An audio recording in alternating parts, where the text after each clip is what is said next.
Blagag! Hi mga best ko! This is Mommy Oni, your single mom. Intro, pasok!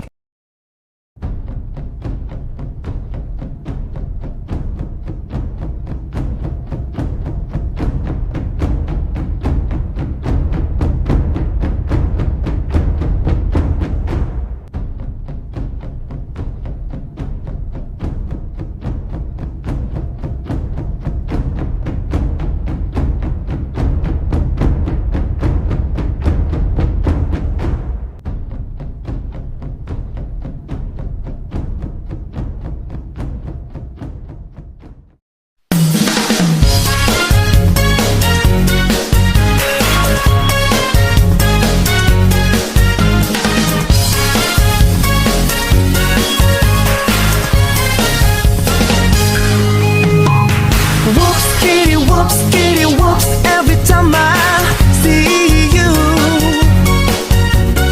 Whoops, kitty whoops, I want to know you. Whoops, kitty whoops, hope you feel the same too.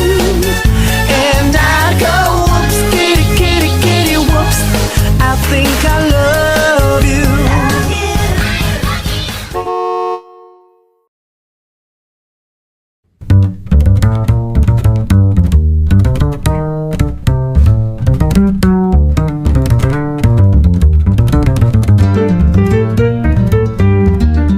Samahan nyo kami sa aming paglalakbay sa Luneta Park, Fort Santiago, Intramuros, at National Museum upang bisitahin, tuklasin, at magbalik tanaw sa ating kasaysayan upang mas lalong makilala ang ating pambansang bayani na si Gat Jose Rizal. Nagsimula ang aming paglalayag Mula dito sa PUP Quezon City, hanggang dito sa Maynila, i-MBB na yan! Tama ka, Fag. Kami muna ay nagkita-kita sa Luneta at saka hinati sa apat ang aming grupo. At ang unang grupo ay mapupunta sa...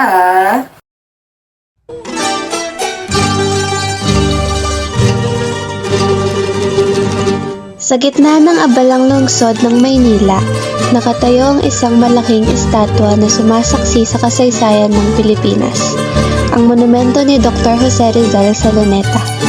Ang monumentong ito ay itinayo bilang parangal kay Dr. Jose Rizal, ang pambansang bayani ng Pilipinas. Siya ay isang manunulat, doktor, at makabayan na gumamit ng panulat upang ipaglaban ang kalayaan ng bansa laban sa kolonyalismong Espanyol. Noong ika-30 ng Disyembre 1896, si Rizal ay binitay sa lugar na ito mismo, ang Luneta, sa paratang na sedisyon at rebelyon laban sa pamahalaang Espanyol. Ang kanyang kamatayan ang lalong nagpaalab sa damdaming makabayan ng mga Pilipino. Isa sa pinakamalaking park ang Luneta Park sa Asia na may sakop na 58 hektar o 140 acres. Tinatawag itong Luneta kasi ang hugis na ito ay hugis crescent. Ang Rizal Monument ay pinano at ginawa noong sakop ng mga Amerikano sa Pilipinas noong maagang 20th century. Makikita rin natin sa harapan ng rebulto ni Rizal ang mga ceremonial guards kung tatawagin. Sila ay pinamumunuan ng Philippine Marine Corps, partikular ang mga Marine Security and Escort Group o MTSG, na gumaganap sa isang tungkulin para maipakita ang paggalang at pagparangal sa legasiya ng ating pambansang bayani. Ang monumento ni Rizal ay isa sa mga sentral na atraksyon ng Luneta Park o Bagong Bayan kung tawagin noon. Ito ay nilikha ng isang Swiss sculptor na si Richard Kisling at di kalaunan ay niremodel ng ating national artist na si Juan Nakpil.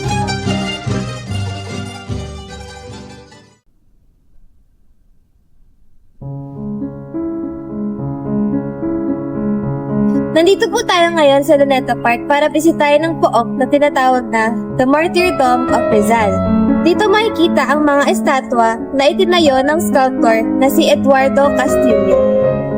At Ang lugar naman na ito ay dinisenyo niya ng isang national artist for landscape architecture na si Ildefonso Santos Jr. Ngayon, samahan niyo ako para ipakita ko yung pook kung saan binaril si Jose Rizal. Sa lugar na ito, may kita yung moment ni Rizal kung saan siya ay binaril sa kanyang likuran at akbang iikot para tumumba sa lupa ng nakatingala at may dangal. Sa paligid naman ng mga estatwa ay makikita natin ng mga tablo na nagpapakita ng kanyang huling pagkakakulong sa Fort Santiago. Ito ang mga panahon na sinulat niya ang kanyang huling tula at kinita niya ang kanyang ina at asawa. Ito, mga huling panahon ng kanyang paglalakad tungo sa kamatayan.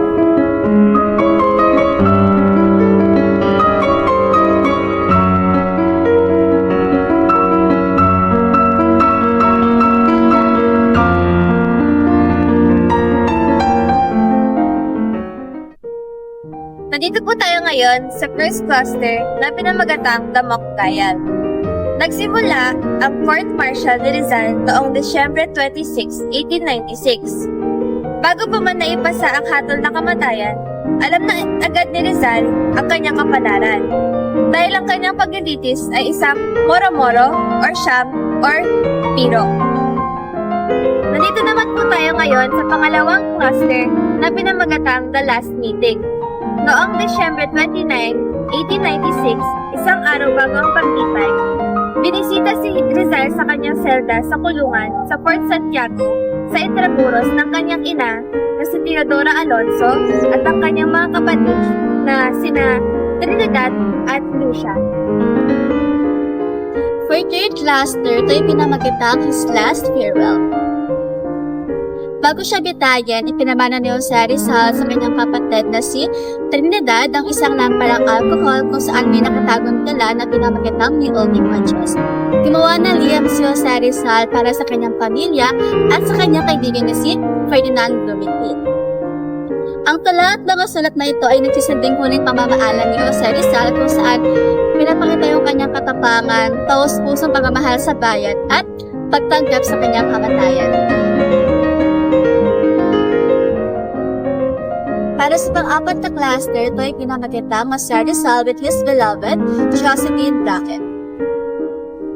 Noong Disyembre 30, 1896, 5 a.m. na umaga, namalaw si Josephine Bracken kay Jose Rizal sa kanyang salda. Ayon sa mga tala, si Josephine Bracken at si Jose Rizal ay ikinasal bago siya pinayin.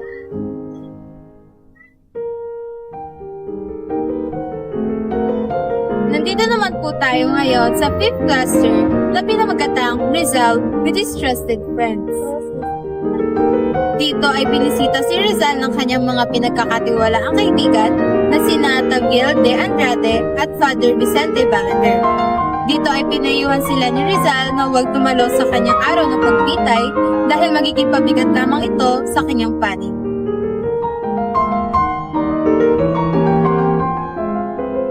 Ito naman po ang sixth cluster na pinamagatang The Death March.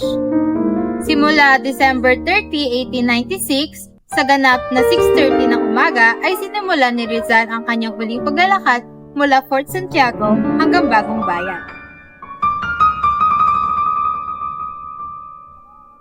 The seventh cluster, the normal place. Si Rizal pagdating sa lugar ng pagbitay sa Bagong Bayan ay sinuri ang kanyang pulso ni Dr. Felipe Ruiz Castillo at ito ay ganap na normal. 8th cluster, the execution. Tumanggi si Rizal na barilin sa likod dahil hindi siya taksil sa Pilipinas. Ngunit sa huli ay pumayag siyang barilin sa likod basta't huwag lamang patamaan ang kanyang ulo.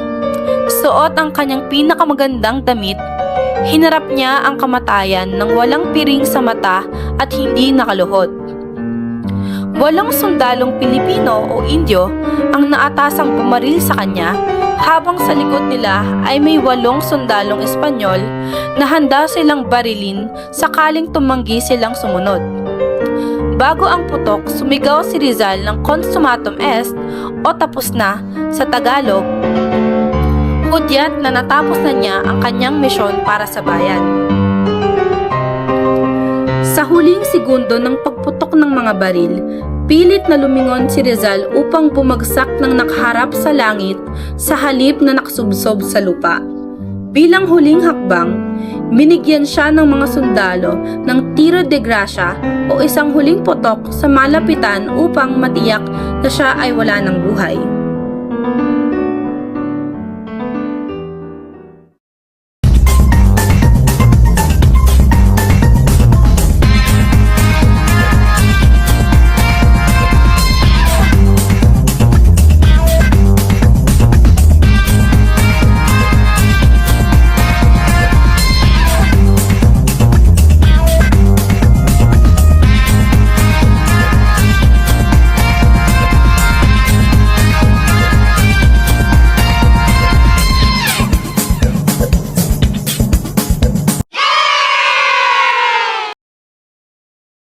So, Tanet, nasan nga ba tayo?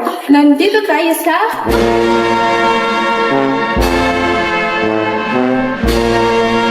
Oh, may hapon! Tara dito, Junexel. Nandito kami ngayon sa... Fort Santiago! Sa likod ng mga pader na ito ng Fort Santiago, hindi lang bato at semento ang matatagpuan. Narito ang mga piping saksi sa huling sandali ng isang taong nagpabago sa tadhana ng Pilipinas. Ngayon, susundan natin ang mga huling yapak ni Dr. Jose Rizal. Samahan niyo ko sa isang paglalakbay na puno ng aral.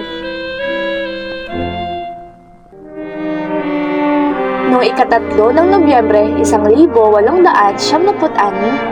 ang dating imbakan ng pagkain ay naging piitan ng itinuturing na pinakamataas na kaaway ng Espanya. Pero dito, napatunayan ni Rizal na walang rehas ang makukulong sa isip na malaya. Dito niya isinulat ang Mi Ultimo Adios. Isipin nyo, sa kabila ng banta ng kamatayan, hindi galit ang namayani, kundi pag-ibig sa bayan. Itinago niya ang tula sa isang maliit na kursinilya, isang paalala na ang pinakamalakas na sandata ay hindi laging baril, kundi ang ating mga salita at paninindigan.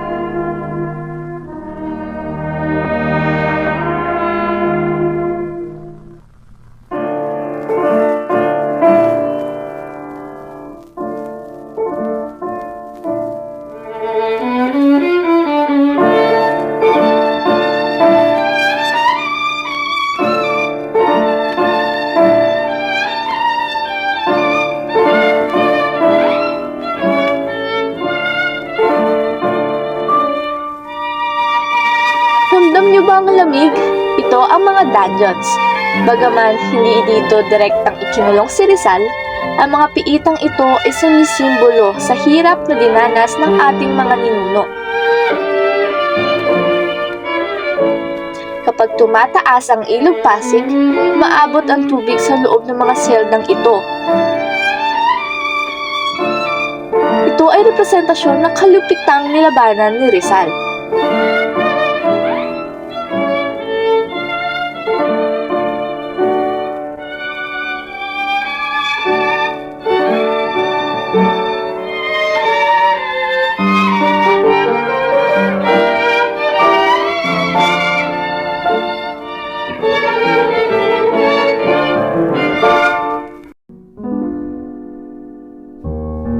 Dito sa chapel cell, ginugol ni Rizal ang huling 24 na oras. Dito sinasabing pinakasalan niya si Josephine Bracken at ibinigay ang sikat na lampara na naglalaman ng kanyang huling liham.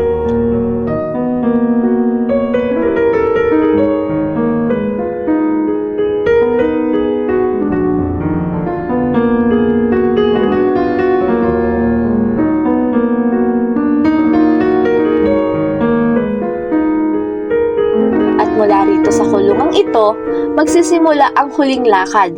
Bagaman wala na ang mga tadsong bakas ng paa dahil sa rehabilitation ng lugar, ramdam mo pa rin ang bawat hakbang niya patungong Bagong Bayan.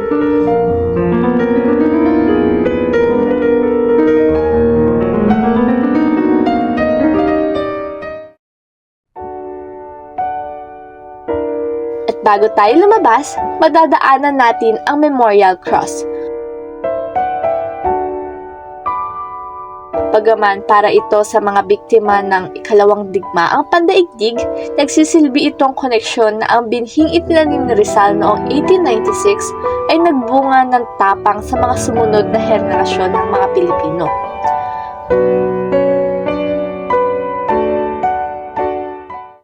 History is alive. Pero, buhay pa rin ba ang diwa ni Rizal sa puso ng mga Pinoy? Nag-interview kami ng ilang mga bumibisita dito sa Fort Santiago para marinig ang kanilang mga pananaw. So, magandang tanghali po ulit. Ako po si Lian. Kayo po? Ako po si Rini. So, ayun po, may kaunting katanungan lang po ako. So, ano po yung sa tingin yung kahalagahan para malaman ng mga iba pang kapwa natin o lalo na yung mga kabataan, yung mga pinagdaanan ni Dr. Rizal, lalo na po nabilang buti. Okay. Part kasi naman siya ng history natin. Then, part din siya ng pinag-aaralan natin. So, I think super halaga niya talaga na mabisita or malaman ng mga student kung ano ba yung pinagdaanan ni Jose Rizal since siya yung hero natin. And hindi naman natin, wala tayong magiging parang history or kasaysayan na mababasa or makikita kung hindi nangyari, kung ano man yung pinagdaanan niya. So, para maging mulat tayong mga kabataan sa pinagdaanan niya, so, yun, super important na mabisita. So, eto po yung isa pang question. Ano po yung naramdaman niyo nung nakarating na po kayo dito ngayon sa Intramuros Campus? Higit kasi question sa Nung pagpasok ko po dito, like, nagulat talaga ako na, as in, na-preserve pa yung ganito. Like, na-amaze ako na meron pa rin talaga tayong makikita na nangyari ng part ng history natin. Na merong group, kumbaga, na ay, nangyari pala yung ganito, ganyan, na doon mo makikita kung paano nag-evolve din yung history natin. Ano naman ang masasabi ng mga nagtatrabaho mismo sa Fort Santiago? Pakinggan natin si Nanay. May tanong lang po ako sa inyo. Ito po, ano po ang nararamdaman nyo tuwing nililibot nyo po itong Fort Santiago? Yan po, nagwawalis po, ano po? Siyempre, maano kami, masaya. Kasi yung namin paligid. Naayos namin yung paligid. Ano po yung tuwing, pumapasok din po ba kayo doon? Iba yung naka-area. Pero yung dito po, nandito pag nakikita niyo po yung marami pong bumibisita, ano pong masaya din? Masaya kami kasi maraming parokyano.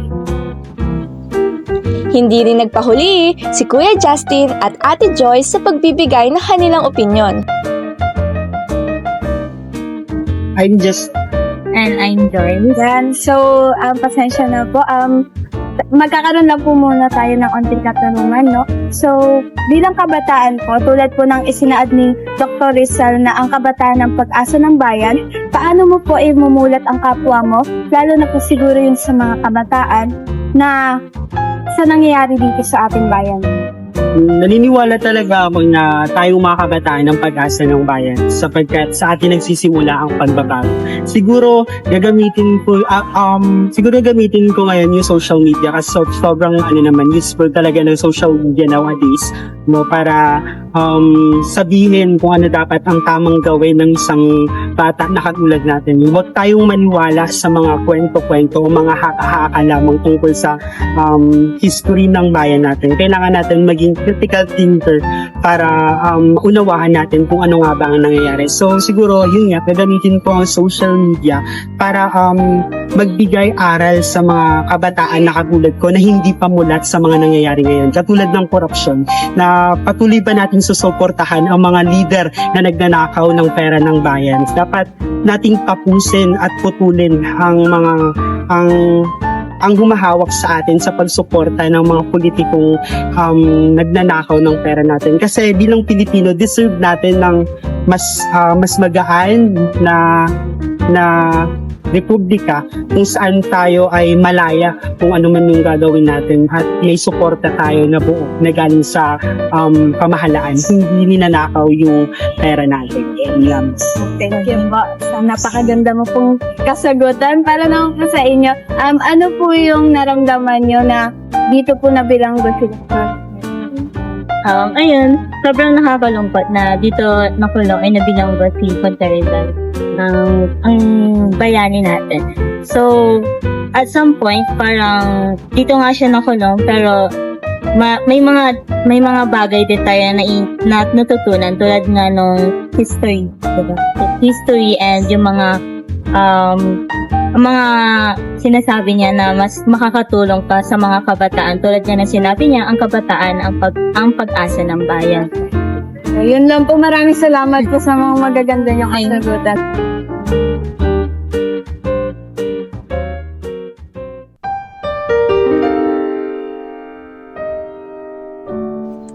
Ang pagbisita sa Fort Santiago ay hindi lang tungkol sa pagtingin sa nakaraan. Ito ay hamon sa bawat isa sa atin. Sa ating sariling paraan, paano tayo na magiging bayani ng kasalukuyan? Ang kasaysayan ay hindi lang binabasa, ito ay sinasabuhay.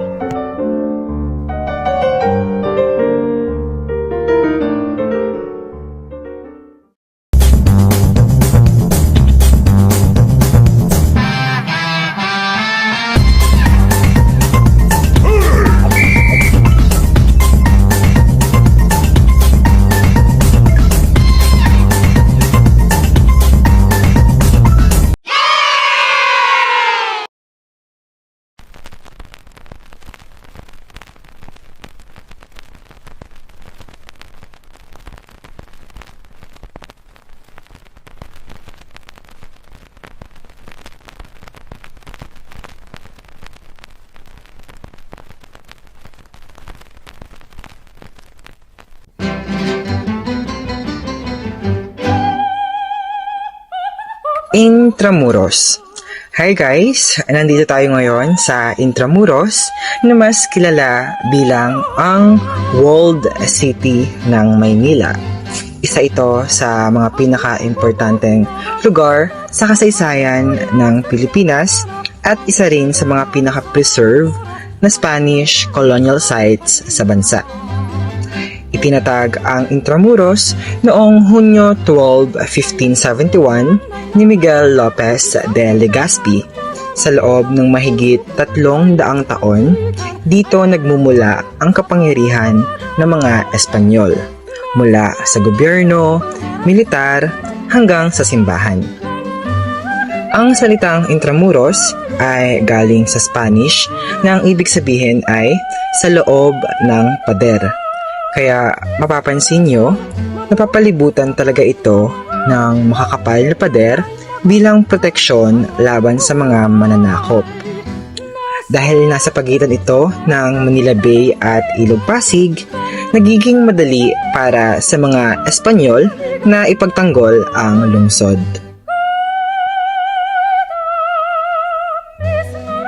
Manila Cathedral.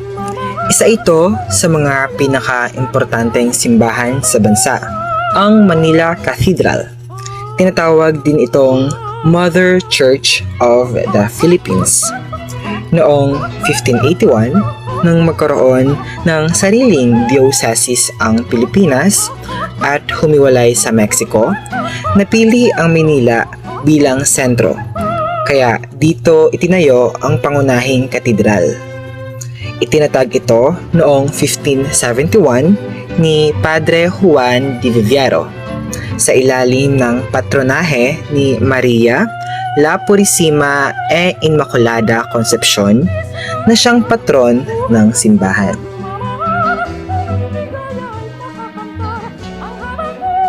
Ateneo Municipal de Manila. Ang lugar na ito ay dating tinatawag na Eskwela Pia bago ito kinuha ng mga Jesuita noong 1859 at pinangalan ng Ateneo Municipal de Manila noong 1865. Dito nagtapos si Jose Rizal ng kursong Bachelor of Arts noong Marso 23, 1877.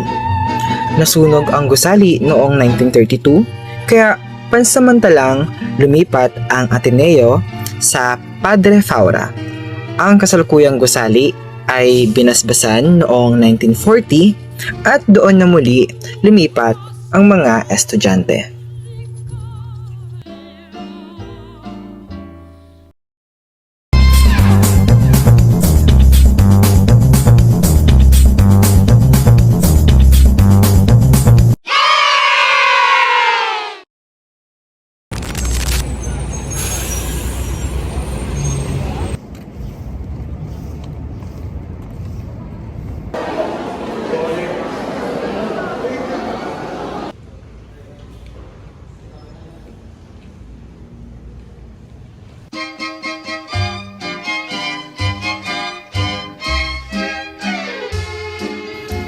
Ngayon naman ay kami ay nasa National Museum of Fine Arts. Makikita natin ang mga likhang sining na nagkikwento sa bawat Pilipino, katulad na lamang sa buhay ni Dr. Jose Rizal. Sa bawat obra, mas mauunawaan natin siya na hindi lang bilang bayani, kundi bilang isang tao na may damdamin at talento. Ang hanging malamyos, nasing linis ng pagsisikap. Dito naman sa hall na ito, makikita ang Filipino struggles through history, na kilala rin bilang History of Manila. Isa itong serye ng malalaking painting na ginawa ng national artist na si Carlos Botong B. Francisco at ipinagawa noong 1968 para sa Manila City Hall. Matatagpuan ito sa session hall na inilalarawan ang mahalagang yugto ng pakikibaka ng mga Pilipino mula sa pre-kolonyal hanggang modernong panahon. Sa bahaging tampok, si Rizal ay makikita siya bilang simbolo ng mapayapang revolusyon, isang intelektual na gumagamit ng panulat at ideya upang ipaglaban ang kalayaan. Ipinapakita ng moral na ang laban ni Rizal ay hindi sa dahas kundi sa paggising ng kamalayang Pilipino. Dito sa Spolarium Hall, makikita natin agad ang isang espesyal na eskultura ni Dr. Jose Rizal, ang Josephine Sleeping. Isa sa mga pinaka-personal na bagay na konektado kay Rizal, na siya mismo ang lumikha noong 1985 habang siya ay nasa dapitan. Ang obra na ito ay nagpapakita kay Josephine Bracken ang kanyang minamahal. Dito makikita na si Rizal ay hindi lamang isang bayani, kundi isang artist at isang taong may malalim na damdamin. Ang likhang ito ay patunay na kanyang talento sa sining at kanyang buhay bilang isang ordinaryong tao sa kabila ng kanyang dakilang papel sa kasaysayan. Sa simpleng eskultura na ito, na ipapakita hindi lang ang kanyang puso bilang isang taong umiibig, kundi pati ang malalim niyang damdamin sa huling yugto ng kanyang buhay.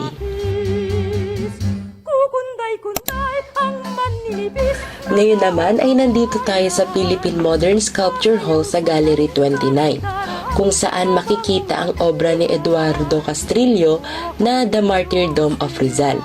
Dito inilalarawan ang huling sandali ni Rizal bago siya bitayin noong 30 araw ng buwan ng Disyembre taong 1896. Habang tinitingnan natin ang eskultura na ito, nararamdaman natin ang tapang at sakripisyo ng ating pambansang bayani. Nagkikwento sa atin ang bawat detalye, ang katahimikan bago ang huling hininga at ang diwa ng paglaban para sa kalayaan. Sa obrang ito, muling nabubuhay ang kwento ni Rizal hindi lamang bayani, kundi bilang inspirasyon sa mga bawat Pilipino.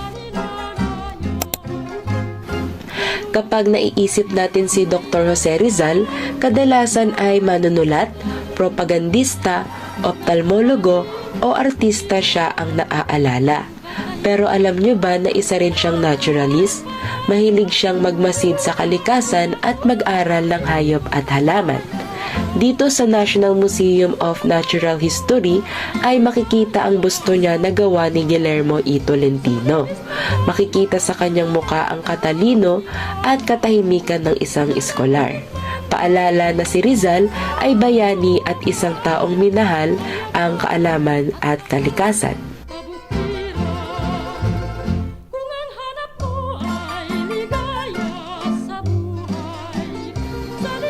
Sa kabuuan ng aming paglibot, malinaw na si Dr. Jose Rizal ay hindi lamang isang bayani sa libro ng kasaysayan. Siya ay patuloy na nabubuhay sa sining, sa agham, at sa kamalayan ng bawat Pilipino. Kaya naman, Abangan ang aming susunod na paglalakbay. bye-bye!